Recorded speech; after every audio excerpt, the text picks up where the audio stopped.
The Dream of a Ridiculous Man. 1. I am a ridiculous person. Now they call me a madman. That would be a promotion if it were not that I remain as ridiculous in their eyes as before. But now, I do not resent it. They are all dear to me now, even when they laugh at me, and, indeed, it is just then that they are particularly dear to me. I could join in their laughter, not exactly at myself, but through affection for them, if I did not feel so sad as I look at them. Sad because they do not know the truth, and I do know it. Oh, how hard it is to be the only one who knows the truth. But they won't understand that. No, they won't understand it. In the old days, I used to be miserable at seeming ridiculous. Not seeming, but being. I have always been ridiculous, and I have known it, perhaps, from the hour I was born. Perhaps from the time I was 7 years old, I knew I was ridiculous. Afterwards, I went to school, studied at the university, and, do you know, the more I learned, the more thoroughly I understood that I was ridiculous. So that it seemed in the end as though all the sciences I studied at the university existed only to prove and make evident to me, as I went more deeply into them, that I was ridiculous. It was the same with life as it was with science. With every year, the same consciousness of the ridiculous figure I cut in every relation grew and strengthened. Everyone always laughed at me, but not one of them knew or guessed that if there were one man on earth who knew better than anybody else that I was absurd, it was myself. And what I resented most of all was that they did not know that. But that was my own fault. I was so proud that nothing would have ever induced me to tell it to anyone. This pride grew in me with the years, and if it had happened that I allowed myself to confess to anyone that I was ridiculous, I believe that I should have blown out my brains the same evening. Oh, how I suffered in my early youth from the fear that I might give way and confess it to my schoolfellows. But since I grew to manhood, I have for some unknown reason become calmer, though I realized my awful characteristic more fully every year. I say unknown, for to this day I cannot tell why it was. Perhaps it was owing to the terrible misery that was growing in my soul, through something which was of more consequence than anything else about me. That something was the conviction that had come upon me that nothing in the world mattered. I had long had an inkling of it, but the full realization came last year, almost suddenly. I suddenly felt that it was all the same to me whether the world existed or whether there had never been anything at all. I began to feel with all my being that there was nothing existing. At first I fancied that many things had existed in the past, but afterwards I guessed that there never had been anything in the past either, but that it had only seemed so for some reason. Little by little I guessed that there would be nothing in the future either. Then I left off being angry with people, and almost ceased to notice them. Indeed, this showed itself even in the pettiest trifles. I used, for instance, to knock against people in the street, and not so much from being lost in thought. What had I to think about? I had almost given up thinking by that time. Nothing mattered to me. If at least I had solved my problems. Oh, I had not settled one of them, and how many there were. But I gave up caring about anything, and all the problems disappeared. And it was after that that I found the truth. I learnt the truth last November, on the 3rd of November to be precise, and I remember every instant since. It was a gloomy evening, one of the gloomiest possible evenings. I was going home at about 11 o'clock, and I remember that I thought that the evening could not be gloomier, even physically. Rain had been falling all day, and it had been a cold, gloomy, almost menacing rain, with, I remember, an unmistakable spite against mankind. Suddenly, between 10 and 11 it had stopped, and was followed by a horrible dampness. Colder and damper than the rain, and a sort of steam was rising from everywhere, from every stone in the street, and from every by-lane if one looked down it as far as one could. A thought suddenly occurred to me that if all the street lamps had been put out, it would have been less cheerless, that the gas made one's heart sadder because it lighted it all up. I had had scarcely any dinner that day, and had been spending the evening with an engineer, and 2 other friends had been there also. I sat silent. I fancy I bored them. They talked of something rousing, and suddenly they got excited over it. But they did not really care, I could see that, and only made a show of being excited. I suddenly said as much to them. "My friends," I said, "you really do not care one way or the other." They were not offended, but they all laughed at me. That was because I spoke without any note of reproach, simply because it did not matter to me. They saw it did not, and it amused them. As I was thinking about the gas lamps in the street, I looked up at the sky. The sky was horribly dark, but one could distinctly see tattered clouds, and between them, fathomless black patches. Suddenly I noticed in one of these patches a star, and began watching it intently. That was because that star gave me an idea. I decided to kill myself that night. I had firmly determined to do so 2 months before, and poor as I was, I bought a splendid revolver that very day and loaded it. But 2 months had passed, and it was still lying in my drawer. I was so utterly indifferent that I wanted to seize a moment when I would not be so indifferent. Why, I don't know. And so for 2 months, every night that I came home, I thought I would shoot myself. I kept waiting for the right moment, and so now this star gave me a thought. I made up my mind that it should certainly be that night. And why the star gave me the thought, I don't know. And just as I was looking at the sky, this little girl took me by the elbow. The street was empty, and there was scarcely anyone to be seen. A cabman was sleeping in the distance in his cab. It was a child of 8 with a kerchief on her head, wearing nothing but a wretched little dress all soaked with rain. But I noticed particularly her wet, broken shoes, and I recall them now. They caught my eye particularly. She suddenly pulled me by the elbow and called me. She was not weeping, but was spasmodically crying out some words which she could not utter properly, because she was shivering and shuddering all over. She was in terror about something and kept crying, "Mammy, Mammy." I turned facing her. I did not say a word and went on, but she ran, pulling at me, and there was that note in her voice which in frightened children means despair. I know that sound.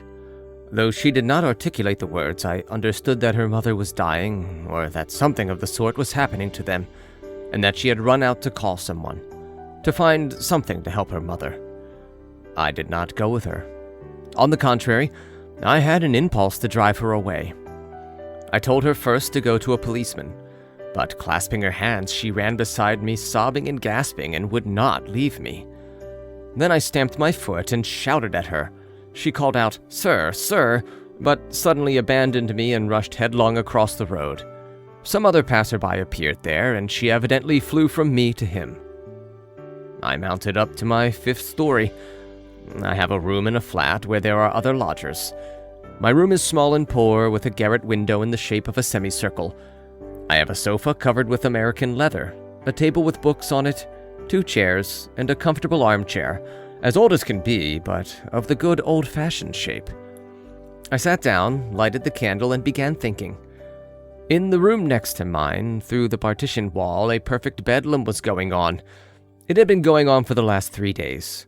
A retired captain lived there, and he had half a dozen visitors, gentlemen of doubtful reputation, drinking vodka and playing stoss with old cards.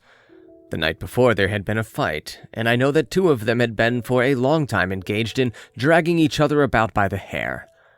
The landlady wanted to complain, but she was in abject terror of the captain. There was only one other lodger in the flat, a thin little regimental lady, on a visit to Petersburg, with 3 little children who had been taken ill since they came into the lodgings. Both she and her children were in mortal fear of the captain, and lay trembling and crossing themselves all night, and the youngest child had a sort of fit from fright. That captain, I know for a fact, sometimes stops people in the Nevsky Prospect and begs. They won't take him into the service. But strange to say, that's why I'm telling this, all this month that the captain has been here, his behavior has caused me no annoyance. I have, of course, tried to avoid his acquaintance from the very beginning, and he, too, was bored with me from the first. But I never care how much they shout the other side of the partition, nor how many of them there are in there. I sit up all night and forget them so completely that I do not even hear them. I stay awake till daybreak, and have been going on like that for the last year. I sit up all night in my armchair at the table, doing nothing. I only read by day. I sit, don't even think. Ideas of a sort wander through my mind, and I let them come and go as they will. A whole candle is burnt every night. I sat down quietly at the table, took out the revolver, and put it down before me. When I had put it down, I asked myself, I remember, "Is that so?" and answered with complete conviction, "It is." That is, I shall shoot myself. I knew that I should shoot myself that night for certain, but how much longer I should go on sitting at the table, I did not know. And no doubt I should have shot myself if it had not been for that little girl. 2. You see, though nothing mattered to me, I could feel pain, for instance. If anyone had struck me, it would have hurt me. It was the same morally. If anything very pathetic happened, I should have felt pity just as I used to do in old days when there were things in life that did matter to me. I had felt pity that evening. I should have certainly helped a child. Why, then, had I not helped the little girl? Because of an idea that occurred to me at the time. When she was calling and pulling at me, a question suddenly arose before me, and I could not settle it. The question was an idle one, but I was vexed. I was vexed at the reflection that if I were going to make an end of myself that night, nothing in life ought to have mattered to me. Why was it that all at once I did not feel that nothing mattered, and was sorry for the little girl? I remember that I was very sorry for her, so much so that I felt a strange pang, quite incongruous in my position. Really, I do not know better how to convey my fleeting sensation at the moment, but the sensation persisted at home when I was sitting at the table, and I was very much irritated as I had not been for a long time past. One reflection followed another. I saw clearly that so long as I was still a human being and not nothingness, I was alive, and so could suffer, be angry, and feel shame at my actions. So be it. But if I'm going to kill myself in 2 hours, say, what is the little girl to me? And what have I to do with shame or with anything else in the world? I shall turn into nothing. Absolutely nothing. And can it really be true that the consciousness that I shall completely cease to exist immediately, and so everything else will cease to exist, does not in the least affect my feeling of pity for the child, nor the feeling of shame after a contemptible action? I stamped and shouted at the unhappy child, as though to say, not only I feel no pity, but even if I behave inhumanely and contemptibly, I am free to, for in another 2 hours, everything will be extinguished. Do you believe that that was why I shouted that? I am almost convinced of it now. It seemed clear to me that life and the world somehow depended upon me now. I may almost say that the world now seemed created for me alone. If I shot myself, the world would cease to be, at least for me. I say nothing of its being likely that nothing will exist for anyone when I am gone, and that as soon as my consciousness is extinguished, the whole world will vanish too, and become void like a phantom, as a mere appurtenance of my consciousness, for possibly all this world and all these people are only me, myself. I remember that as I sat and reflected, I turned all these new questions that swarmed one after another quite the other way, and thought of something quite new.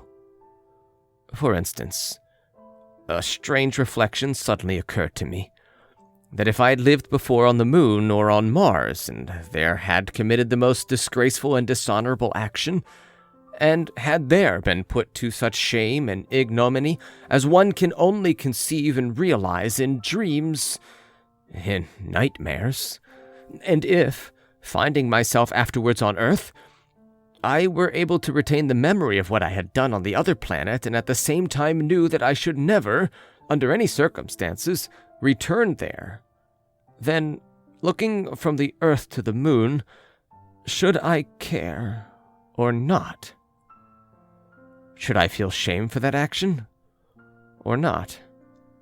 These were idle and superfluous questions, for the revolver was already lying before me, and I knew in every fiber of my being that it would happen for certain. But they excited me, and I raged. I could not die now without having first settled something. In short, the child had saved me, for I put off my pistol shot for the sake of these questions. Meanwhile, the clamor had begun to subside in the captain's room. They had finished their game, were settling down to sleep, and meanwhile were grumbling and languidly winding up their quarrels. At that point, I suddenly fell asleep in my chair at the table, a thing which had never happened to me before. I dropped asleep, quite unawares. Dreams, as we all know, are very queer things. Some parts are presented with appalling vividness, with details worked up with the elaborate finish of jewelry, while others one gallops through, as it were, without noticing them at all. As, for instance, through space and time. Dreams seem to be spurred on not by reason, but by desire. Not by the head, but by the heart. And yet what complicated tricks my reason has played sometimes in dreams. What utterly incomprehensible things happen to it. My brother died 5 years ago, for instance. I sometimes dream of him. He takes part in my affairs, we are very much interested, and yet all through my dream I quite know and remember that my brother is dead and buried. How is it that I am not surprised that, though he is dead, he is here beside me and working with me? Why it is that my reason fully accepts it? But enough.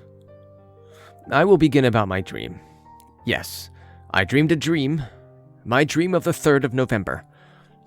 They tease me now, telling me it was only a dream. But does it matter whether it was a dream or reality, if the dream made known to me the truth? If once one has recognized the truth and seen it, you know that it is the truth, and that there is no other, and there cannot be. Whether you are asleep or awake, let it be a dream, so be it. But the real life of which you make so much, I had meant to extinguish by suicide. And my dream, oh, it revealed to me a different life, renewed, grand, and full of power. Listen. 3. I have mentioned that I dropped to sleep unawares and even seemed to be still reflecting on the same subjects. I suddenly dreamt that I picked up the revolver and aimed it straight at my heart. My heart and not my head, and I had determined beforehand to fire at my head, at my right temple. After aiming at my chest, I waited a second or two, and suddenly my candle, my table, and the wall in front of me began moving and heaving. I made haste to pull the trigger. In dreams, you sometimes fall from a height, or are stabbed, or beaten, but you never feel pain unless perhaps you really bruised yourself against the bedstead. Then you feel pain and almost always wake up from it. It was the same in my dream. I did not feel any pain, but it seemed as though, with my shot, everything within me was shaken, and everything was suddenly dimmed, and it grew horribly black around me. I seemed to be blinded and benumbed, and I was lying on something hard, stretched on my back. I saw nothing and could not make the slightest movement. People were walking and shouting around me. The captain bawled. The landlady shrieked. And suddenly another break and I was being carried in a closed coffin. And I felt how the coffin was shaking and reflected upon it, and for the first time the idea struck me that I was dead. Utterly dead. I knew it, and had no doubt of it. I could neither see nor move, and yet I was feeling and reflecting. But I was soon reconciled to the position, and as one usually does in a dream, accepted the facts without disputing them. And now, I was buried in the earth. They all went away. I was left alone. Utterly alone. I did not move. Whenever before I had imagined being buried, the one sensation I associated with the grave was that of damp and cold. So now I felt that I was very cold, especially the tips of my toes, but I felt nothing else. I lay still. Strange to say, I expected nothing, accepting without dispute that a dead man had nothing to expect. But it was damp. I don't know how long a time passed, whether an hour or several days or many days, but all at once a drop of water fell on my closed left eye, making its way through a coffin lid.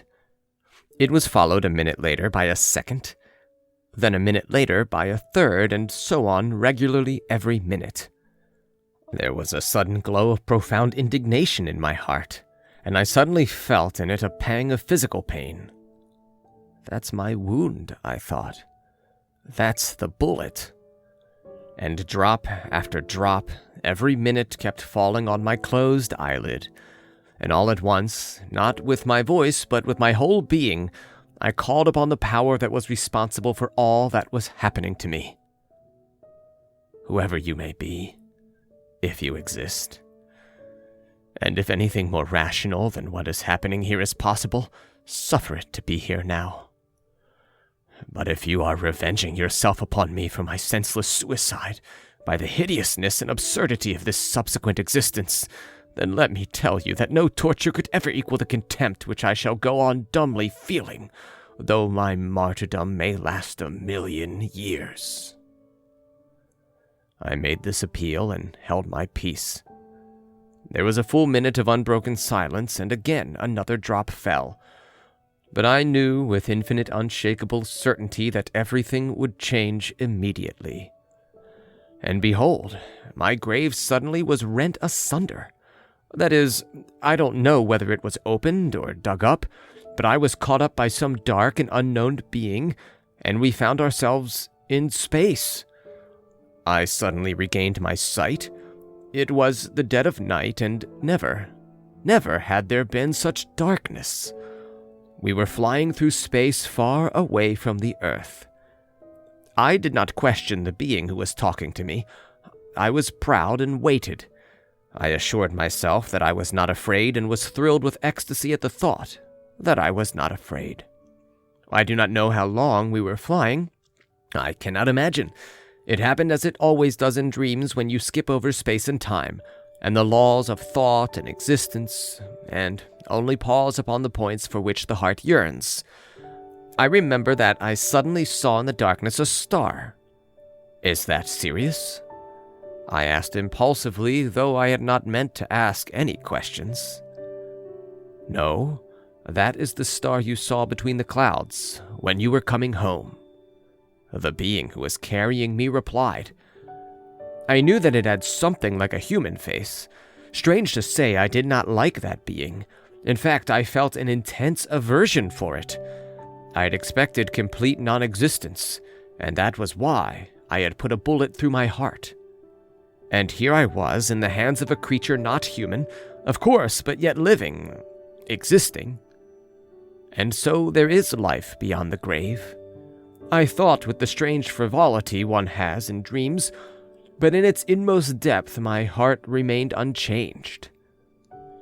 And if I have got to exist again, I thought, and live once more under the control of some irresistible power, I won't be vanquished and humiliated. You know that I am afraid of you and despise me for that, I said suddenly to my companion, unable to refrain from the humiliating question which implied a confession, and feeling my humiliation stab my heart as with a pin. He did not answer my question, but all at once I felt that he was not even despising me, but was laughing at me and had no compassion for me, and that our journey had an unknown and mysterious object that concerned me only. Fear was growing in my heart. Something was mutely and painfully communicated to me from my silent companion, and permeated my whole being.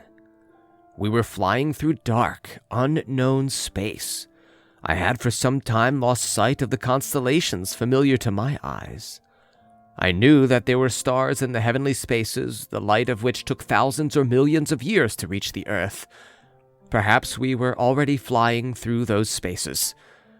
I expected something with a terrible anguish that tortured my heart, and suddenly I was thrilled by a familiar feeling that stirred me to the depths.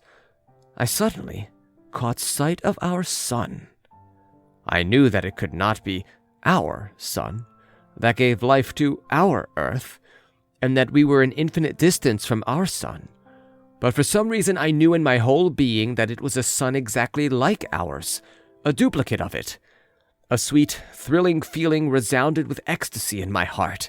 The kindred power of the same light which had given me light stirred an echo in my heart and awakened it, and I had a sensation of life. The old life of the past, for the first time since I had been in the grave. But if that is the sun, if that is exactly the same as our sun, I cried, where is the earth? And my companion pointed to a star twinkling in the distance with an emerald light. We were flying straight toward it. And are such repetitions possible in the universe? Can that be the law of nature?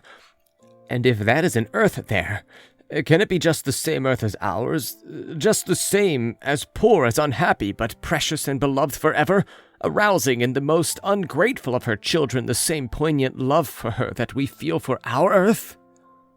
I cried out, shaken by irresistible ecstatic love for the old familiar earth which I had left. The image of the poor child whom I had repulsed flashed through my mind. You shall see it all, answered my companion, and there was a note of sorrow in his voice. But we were rapidly approaching the planet. It was growing before my eyes. I could already distinguish the ocean, the outline of Europe, and suddenly a feeling of a great and holy jealousy glowed in my heart. How can it be repeated? And what for? I love and can love only that earth which I have left stained with my blood, when in my ingratitude I quenched my life with a bullet in my heart. But I have never ceased to love that earth, and perhaps on the very night I parted from it I loved it more than ever. Is there suffering upon this new earth? On our earth, we can only love with suffering and through suffering. We cannot love otherwise, and we know no other sort of love. I want suffering in order to love. I long, I thirst, this very instant to kiss with tears the earth that I have left, and I won't accept life on any other. But my companion had already left me. I suddenly, quite without noticing how, found myself on this other earth, in the bright light of a sunny day, fair as paradise. I believe I was standing on one of the islands that make up, on our globe, the Greek archipelago, or on the coast of the mainland facing that archipelago. Oh, everything was exactly as it is with us, only everything seemed to have a festive radiance, the splendor of some great holy triumph attained at last. The caressing sea, green as emerald, splashed softly upon the shore and kissed it with manifest, almost conscious love. The tall, lovely trees stood in all the glory of their blossom, and their innumerable leaves greeted me, I am certain, with their soft caressing rustle and seemed to articulate words of love. The grass glowed with bright and fragrant flowers. Birds were flying in flocks in the air and perched fearlessly on my shoulders and arms and joyfully struck me with their darling fluttering wings. And at last I saw and knew the people of this happy land. They came to me of themselves. They surrounded me, kissed me. The children of the sun. The children of their sun. Oh, how beautiful they were. Never had I seen on our own earth such beauty in mankind. Only perhaps in our children in their earliest years one might find some remote, faint reflection of this beauty. The eyes of these happy people shone with a clear brightness. Their faces were radiant with the light of reason and fullness of a serenity that comes of perfect understanding. But those faces were gay.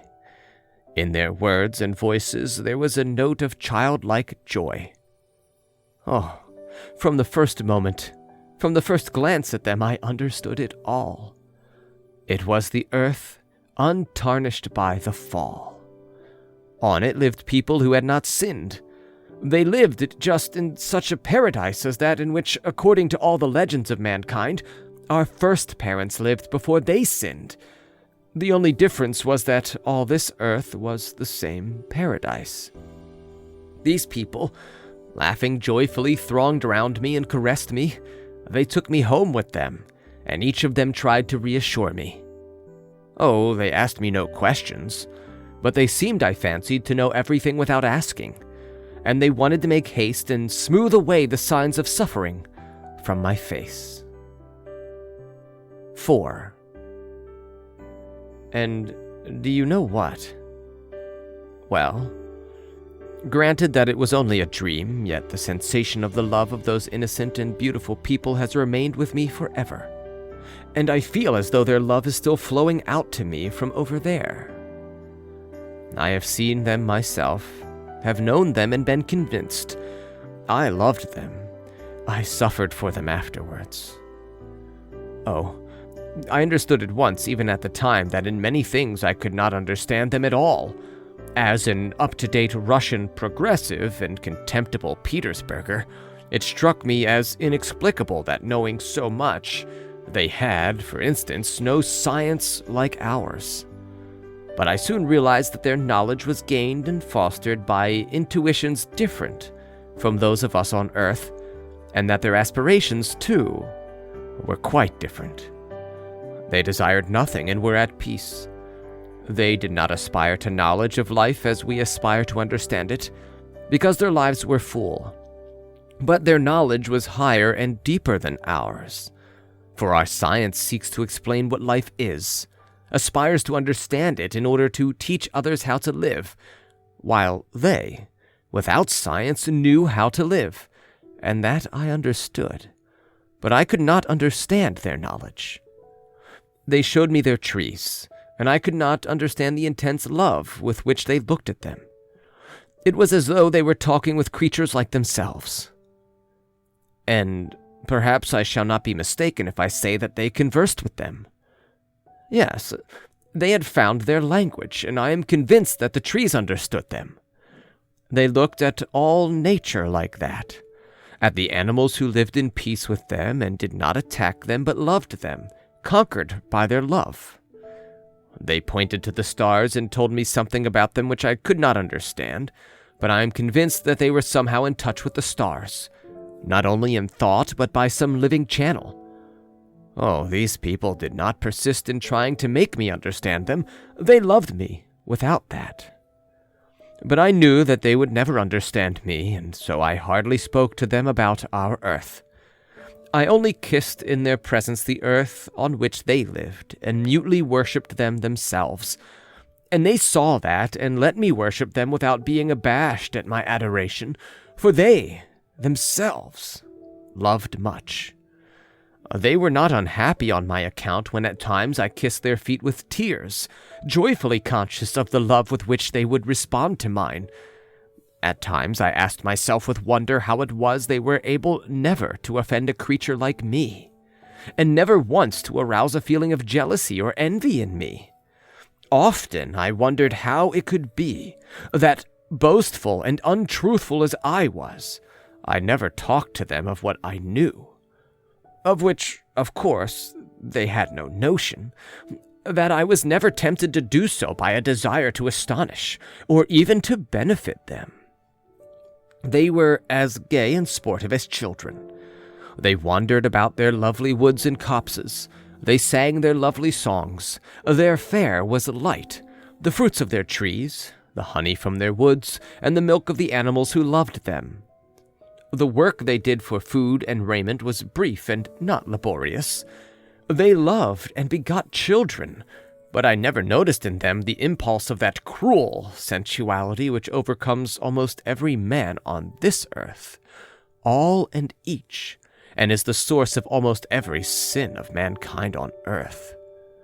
They rejoiced at the arrival of children as new beings to share their happiness. There was no quarreling, no jealousy among them, and they did not even know what the words meant. Their children were the children of all, for they all made up one family. There was scarcely any illness among them, though there was death. But their old people died peacefully, as though falling asleep, giving blessings and smiles to those who surrounded them to take their last farewell with bright and loving smiles. I never saw grief or tears on those occasions, but only love, which reached the point of ecstasy, but a calm ecstasy, made perfect and contemplative. One might think that they were still in contact with the departed after death, and that their earthly union was not cut short by death. They scarcely understood me when I questioned them about immortality, but evidently they were so convinced of it without reasoning that it was not for them a question at all. They had no temples, but they had a real, living, and uninterrupted sense of oneness with the whole of the universe. They had no creed, but they had a certain knowledge that when their earthly joy had reached the limits of earthly nature, then there would come for them, for the living and for the dead, a still greater fullness of contact with the whole of the universe.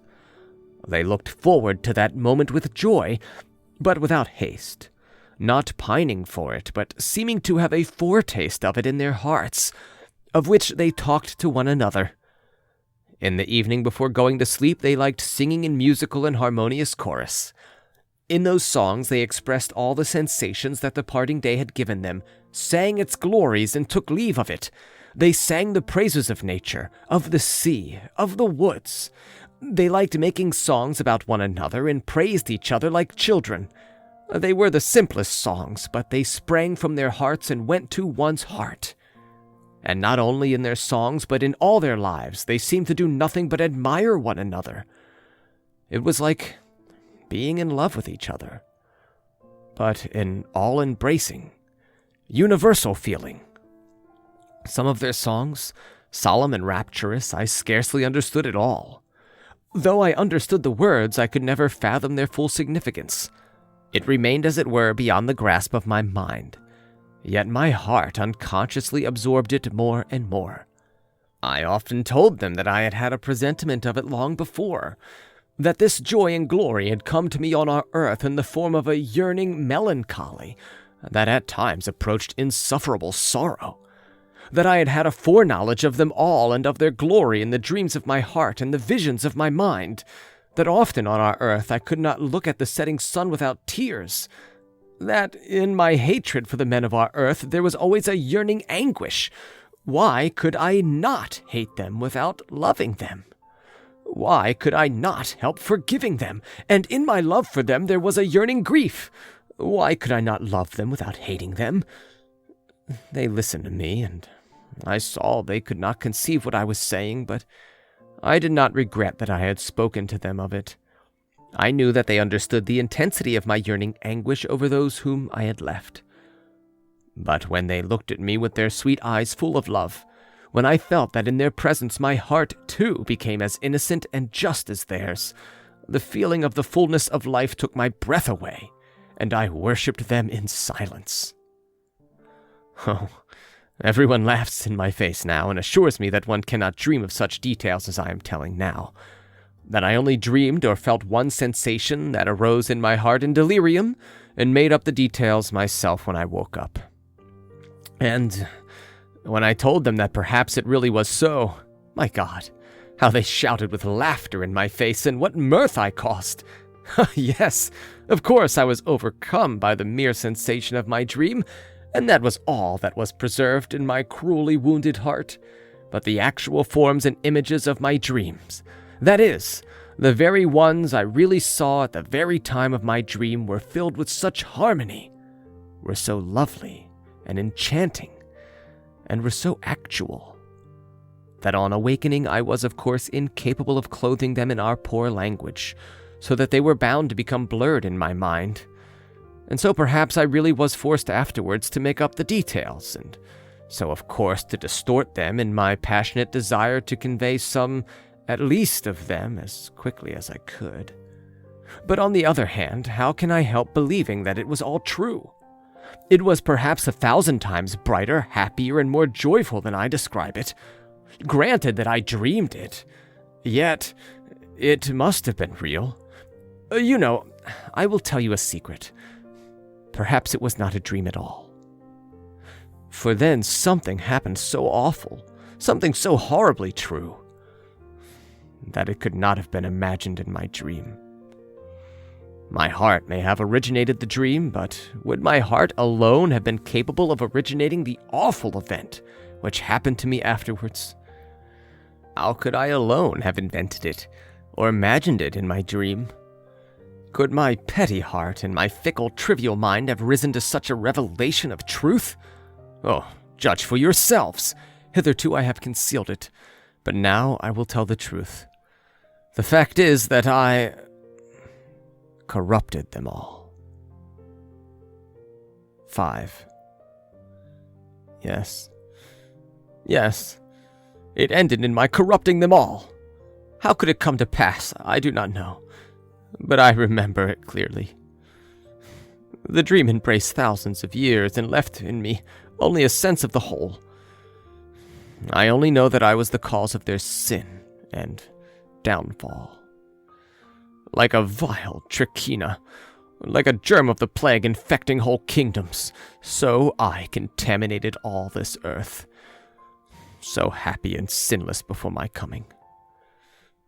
They learnt to lie, grew fond of lying, and discovered the charm of falsehood.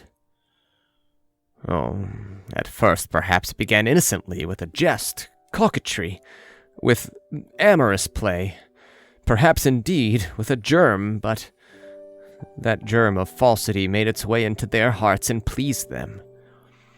Then sensuality was soon begotten. Sensuality begot jealousy. Jealousy, cruelty. I don't know. I don't remember. But soon, very soon, the first blood was shed.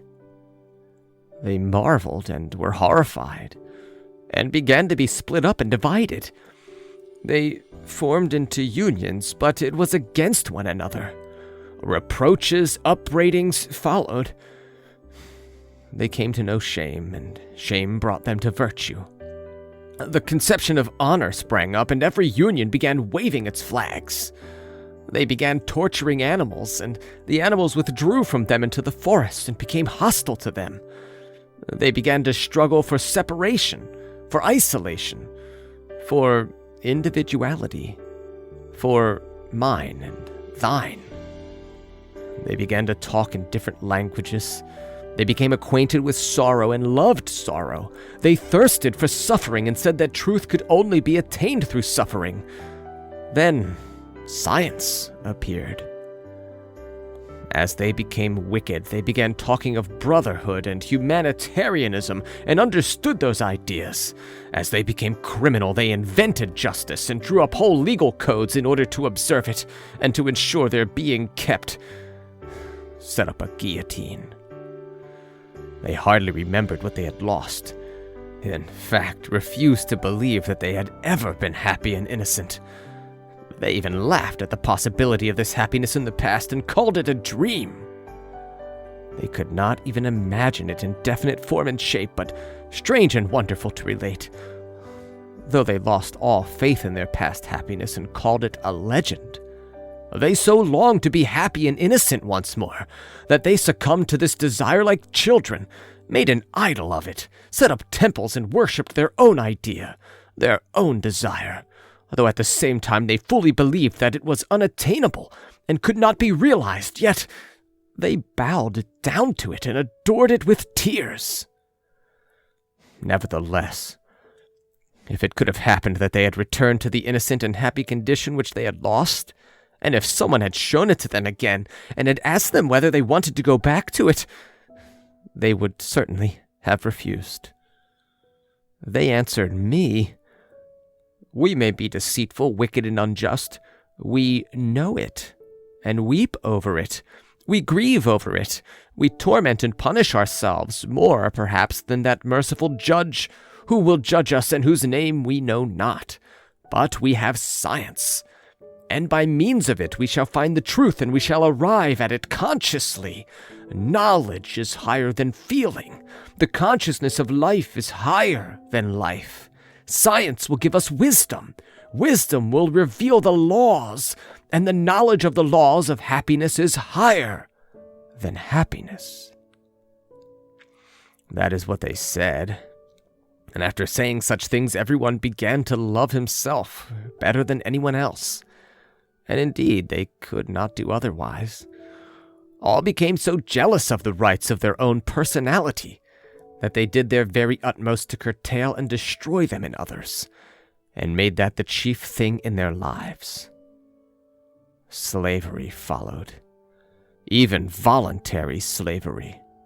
The weak eagerly submitted to the strong on condition that the latter aided them to subdue the still weaker. Then there were saints who came to these people weeping and talked to them of their pride, of their loss of harmony in due proportion, of their loss of shame. They were laughed at or pelted with stones. Holy blood was shed on the threshold of the temples. Then there arose men who began to think how to bring all people together again, so that everybody, while still loving himself best of all, might not interfere with others, and all might live together in something like a harmonious society. Regular wars sprang up over this idea. All the combatants at the same time firmly believed that science, wisdom, and the instinct of self-preservation would force men at last to unite into a harmonious and rational society, and so meanwhile, to hasten matters, the wise endeavored to exterminate as rapidly as possible all who were not wise, and did not understand their idea that the latter might not hinder its triumph. But the instinct of self-preservation grew rapidly weaker. There arose men, haughty and sensual, who demanded all or nothing. In order to obtain everything, they resorted to crime, and if they did not succeed, to suicide. There arose religions with a cult of non-existence and self-destruction for the sake of the everlasting peace of annihilation. At last, these people grew weary of their meaningless toil, and signs of suffering came into their faces. And then they proclaimed that suffering was a beauty, for in suffering alone was their meaning. They glorified suffering in their songs.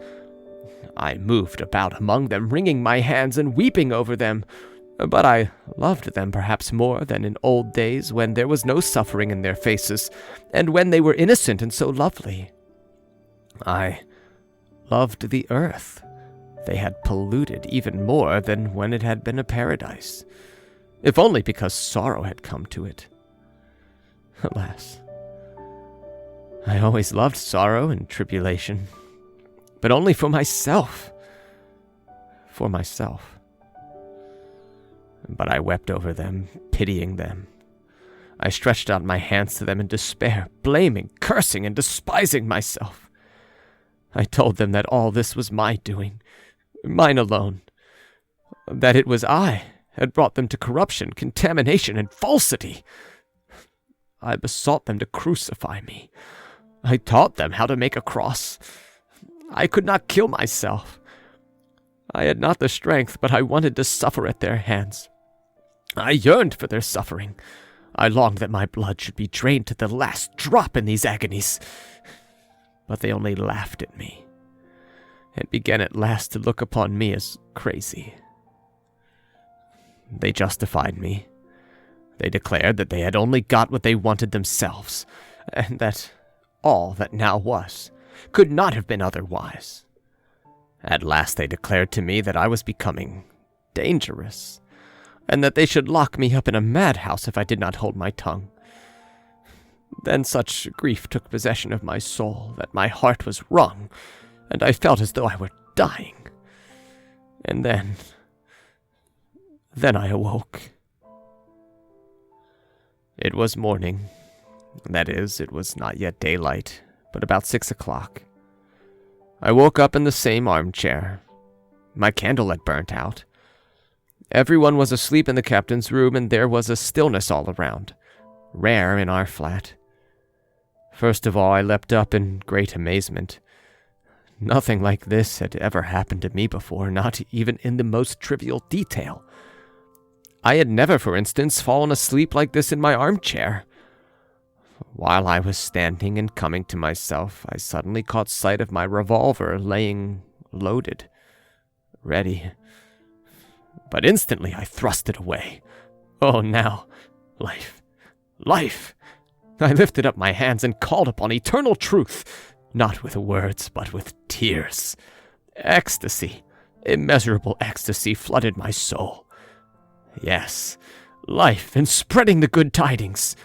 Oh, I at that moment resolved to spread the tidings, and resolved it, of course, for my whole life. I go to spread the tidings. I want to spread the tidings. Of what? Of the truth. For I have seen it with my own eyes, have seen it in all its glory. And since then I have been preaching. Moreover, I love all those who laugh at me more than any of the rest. Why that is so, I do not know and cannot explain, but so be it. I am told that I am vague and confused, and if I am vague and confused now, what shall I be later on? It is true indeed.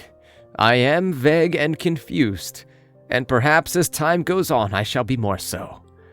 And of course I shall make many blunders before I find out how to preach, that is, find out what words to say, what things to do, for it is a very difficult task. I see all that as clear as daylight. But listen, who does not make mistakes? And yet you know, all are making for the same goal. All are striving in the same direction anyway, from the sage to the lowest robber, only by different roads. It is an old truth, but this is what is new. I cannot go far wrong, for I have seen the truth. I have seen and I know that people can be beautiful and happy without losing the power of living on earth. I will not and cannot believe that evil is the normal condition of mankind, and it is just this faith of mine that they laugh at. But how can I help believing it? I have seen the truth. It is not as though I had invented it with my mind. I have seen it, and the living image of it has filled my soul forever. I have seen it in such full perfection that I cannot believe that it is impossible for people to have it. And so, how can I go wrong? I shall make some slips, no doubt, and shall perhaps talk in second-hand language, but not for long.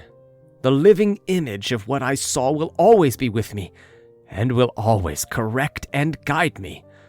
Oh, I am full of courage and freshness, and I will go on and on if it were for 1,000 years. Do you know?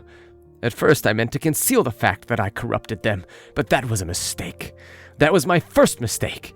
But truth whispered to me that I was lying, and preserved me and corrected me. But how establish paradise? I don't know, because I do not know how to put it into words. After my dream, I lost command of words. All the chief words anyway, the most necessary ones. But never mind. I shall go and I shall keep talking. I won't leave off. For anyway, I have seen it with my own eyes, though I cannot describe what I saw. But the scoffers do not understand that. It was a dream, they say. Delirium, hallucination, as though that meant so much.